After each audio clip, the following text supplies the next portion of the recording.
नमस्कार दोस्तों। इस वीडियो में मैं आपको बताऊंगा कि क्यों आपको एक ही कंपनी में लॉन्ग टाइम तक नहीं टिके रहना चाहिए और एक राइट टाइम पे स्विच मार लेना चाहिए। तो वीडियो के शुरू में मैं आपको एक स्टोरी बताऊंगा दो बंदों की। एक का नाम है विकास और एक का है अंकित। तो विकास जो था वो कॉलेज से ही प्लेस्ड हो गया था, उसका प्लेसमेंट टीसीएस में हो गया था और वो शुरू से ही टीसीएस में है और उसको 5 साल से ज़्यादा टीसीएस में हो गए हैं। अभी वो जैसे टीसीएस में जब ज्वाइन हुआ था तो एज अ ट्रेनी ज्वाइन हुआ था, उसके बाद उसको software engineer, senior software engineer बना दिया और अब वो सोच रहा है कि वो टीएल भी बन जाएगा। लेकिन वहीं बात करें हम अंकित की, तो अंकित ने क्या किया ना, अंकित को कॉलेज से कोई प्लेसमेंट नहीं हुआ था तो वो गया बेंगलोर। बेंगलोर में वो सिल्क बोर्ड के किसी एरिया में रुका और वहाँ पे उसने अपना जो है स्ट्रगल किया। उसके बाद काफ़ी सारे इंटरव्यूज़ दिए, उसके बाद उसे एक जॉब मिली जिसमें उसका 2 लाख के करीबन का पैकेज मिला, जो कि उस टाइम के हिसाब से काफ़ी कम था। लेकिन फिर भी उसने वो जॉब पकड़ ली और उसके बाद उसने एक राइट टाइम पे स्विच किया, उसका पैकेज जस्ट डबल हो गया। और उसके बाद उसने फिर एक और स्विच किया थोड़े सालों बाद और अभी उसका पैकेज 12 से 15 के बीच में चल रहा है। जब वहीं अगर हम विकास की बात करें फिर से, तो विकास विकास के एक दो इंक्रीमेंट लगे और उसके बाद उसका पैकेज 6-7 लाख के बीच ही चल रहा है। तो आप खुद देखेंगे कि सेम एक्सपीरियंस होते हुए भी दोनों के पैकेज में कितना ज़्यादा अंतर है। तो ये रीज़न है स्विच मारने का। अंकित ने क्या है ना, राइट टाइम पे स्विच मार लिया और विकास ने स्विच मारे ही नहीं। अब ये स्विच नहीं मारने के काफ़ी सारे डिसएडवांटेज हैं राइट टाइम पे स्विच नहीं मारने के। पहली बात तो कि आपका पैकेज कुछ ज़्यादा इंक्रीज नहीं हो पाता। अब राइट टाइम पे भी कब स्विच मारना है, ये एक वीडियो पहले ही इसके बारे में मैंने बना रखा है और इस वीडियो में मैं थोड़ा बहुत बताऊंगा कि राइट टाइम पे कब स्विच मारना चाहिए। लेकिन राइट टाइम पे स्विच नहीं मारने के डिसएडवांटेज ये होते हैं कि एक तो आपका पैकेज इंक्रीज नहीं हो पाता और एट द एंड पैसा ही काम आता है। कई लोग क्या करते हैं ना, कंपनी से एक सॉफ्ट कॉर्नर रख लेते हैं, तो इस रीज़न से वो कंपनी चेंज ही नहीं करना चाहते। और कई लोगों का कोई और रीज़न भी होता है। ये एक तो आपको जो प्रमोशन के जाल में उलझाया जाता है कि आपको प्रमोशन मिल जाएगा या आपको ऑन साइट मिल जाएगा, ये एक लॉलीपॉप देके आपको रोका जाता है। तो उस बारे में भी बात करेंगे कि इसके क्या डिसएडवांटेज है और क्यों आपको इन सब बातों में नहीं आना चाहिए। दूसरा डिसएडवांटेज ये होता है कि आप टेक्निकल को सीख ही नहीं पाते। अब जो अंकित था वो कंपनी राइट टाइम पे स्विच करता गया तो उसको एडवांस टेक्नोलॉजीज पे काम करने को मिलता गया और वो उसके अकॉर्डिंगली खुद को अडेप्ट भी करता गया कि वो खुद टेक्नोलॉजी सीख रहा है, कहीं से सीख रहा है, सर्टिफिकेशन कर रहा है, अपना केटी उसको मिल रही है नई टेक्नोलॉजी पे, तो उसको टेक्निकल वो काफ़ी एडवांस हो गया। वहीं बात करें विकास की, तो वो सेम टेक्नोलॉजी और सेम प्रोजेक्ट पे काफ़ी लंबे टाइम तक काम कर रहा था। ना वो कुछ नया सीख पाया ना, और एक वो अपने कंफर्ट जोन में चला गया। अब उस कंफर्ट जोन में क्या है ना, उसको ना ना उसने कोई इंटरव्यू दिया तो वो इंटरव्यू एक उसको एक झिझक भी होती थी इंटरव्यू देने की। ना वो कुछ नया सीख रहा, क्योंकि उसे ऐसा लग रहा है कि यार नया सीखने की क्या ज़रूरत है, जो मैं अभी करंटली काम कर रहा हूँ उसके लिए कुछ नया सीखने की ज़रूरत नहीं है। वो सेम टेक्नोलॉजी पे मैं काम कर रहा हूँ, प्रोजेक्ट में कुछ नया चेंज हो नहीं रहा। और उसे ऐसा लग रहा है कि वो ग्रो कर रहा है क्योंकि उसको प्रमोशंस दिए जा रहे हैं बेसिकली कुछ सालों बाद। तो उसे लग रहा है कि वो टेक्निकल ग्रो कर रहा है, जबकि टेक्निकल वो कुछ ग्रो नहीं कर रहा है, क्योंकि टेक्नोलॉजी आपको ही पता है कि टेक्नोलॉजी कितनी जल्दी जल्दी चेंज होती है, कितनी जल्दी जल्दी नई चीज़ों के वर्जन आ जाते हैं और नई टेक्नोलॉजीज कंपनी यूज़ करना स्टार्ट कर देती हैं। एक और डिसएडवांटेज ये होता है स्विच नहीं मारने का, कि आपकी एक अच्छी सी नेटवर्किंग नहीं बन पाती है, क्योंकि आप अगर सेम कंपनी में हैं तो सेम सेट ऑफ लोगों को ही जान पाते हो और उसके बाद वो लोग तो कंपनी चेंज करते रहते हैं। लेकिन आप अगर राइट टाइम पे स्विच मार रहे हो तो आप नए नए लोगों को जानोगे, नए नए लोगों से कैसे बात करनी है, कैसे नए प्रोजेक्ट में बात करनी है, मेल्स कैसे राइट करनी है।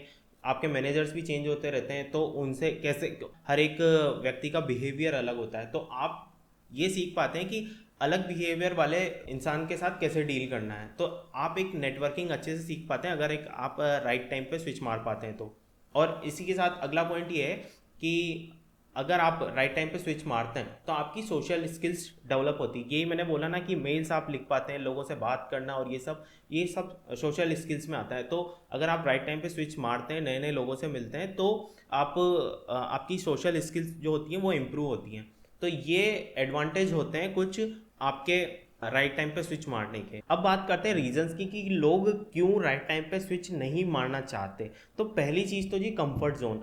लोग क्या है ना, कुछ एक कंफर्ट जोन में आ जाते हैं। जो अपन ने एग्जांपल लिया था विकास का, विकास क्या है ना, एक कंफर्ट जोन में आ गया था। वो चाह ही नहीं रहा था कि चेंज करे, क्योंकि अभी जो करंट कंपनी में जो काम मिल रहा था वो इजीली उसे कर पा रहा था, क्योंकि एक तो सीनियर लेवल पे पहुंच गया था और काफ़ी टाइम से वो रिपीटेटिव काम करने से वो काम भी आसान लगने लगा था।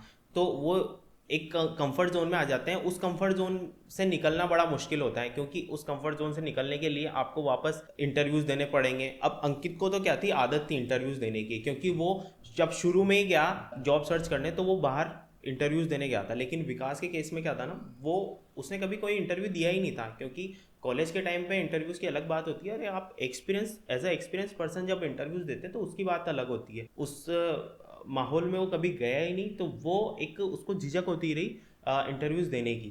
तो इंटरव्यूज़ के फियर को कैसे ओवरकम करना है, इसके लिए मैंने एक सेपरेट अलग से वीडियो बना रखा है, आप उसे भी चेकआउट कर सकते हैं अगर आप में भी ये झिझक होती है तो। अब अगली चीज़ आती है कि एक जो है, एक कंपनी के लिए सॉफ्ट कॉर्नर हो जाता है अगर आप लॉन्ग टाइम तक काम करते हैं उसमें।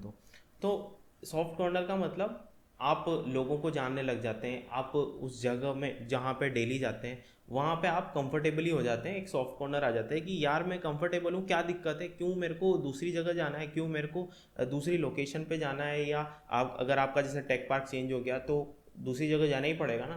तो एक सॉफ्ट कॉर्नर आ जाता है, एक इजी गोइंग लगता है डेली का रूटीन अपना, इसीलिए लोग चेंज नहीं करते हैं कभी भी। कंपनी के लिए कोई सॉफ्ट कॉर्नर नहीं होना चाहिए, अपनी टेक्नोलॉजी अपनी स्किल्स के लिए सॉफ्ट कॉर्नर रखो, लेकिन कंपनी के लिए नहीं होना चाहिए। क्योंकि ये जितनी भी बड़ी कंपनीज के सीईओ और ये सब हैं, ये खुद स्विच मारते रहते हैं, ये खुद जॉब चेंज कर लेते हैं। इवन जो कंपनी के फाउंडर होते हैं वो राइट टाइम पे कंपनी को बेच के निकल लेते हैं, एग्जिट मार लेते हैं। तो जब ये लोग अपनी कंपनी जिन लोगों ने इन कंपनीज को बनाया है वो सॉफ्ट कॉर्नर नहीं रख रहे, तो आप क्यों सॉफ्ट कॉर्नर रख रहे हो, ये बात मेरी हमेशा ध्यान रखना आप। तो इसीलिए एक सॉफ्ट कॉर्नर अपनी स्किल्स के लिए होना चाहिए। बाकी जो टाइम है या सॉफ्ट कॉर्नर या जो भी चीज़ें हैं ये अपनी फैमिली के लिए और वहाँ टाइम देना चाहिए आपको। कंपनी में कभी भी ऐसा नहीं कि आप ओवर टाइम ही कर रहे हो और अपनी वर्क लाइफ बैलेंस की ऐसी तैसी कर रहे हो, वो सब भी नहीं होना चाहिए। मैं इस पॉइंट से सिर्फ इतना ही बताना चाह रहा हूँ कि सॉफ्ट कॉर्नर रखो, लेकिन अपनी स्किल सेट पे रखो, नई नई चीज़ें अडेप्ट करते रहो, नई नई चीज़ें लर्न करो। लेकिन जस्ट बिकॉज आपको कंपनी से सॉफ्ट कॉर्नर है, एक ब्रांड से सॉफ्ट कॉर्नर है, इसलिए आप चिपके हुए हो, कोई मतलब नहीं है। फ्यूचर में आप कहीं नहीं जा पाओगे अगर आप ये सोच रखोगे तो। अगली चीज़, कई लोग जो स्विच नहीं मारते हैं 5 साल से उससे ज़्यादा टाइम से, वो ये सोचते हैं कि ग्रेजुएटी कुछ मिलेगी।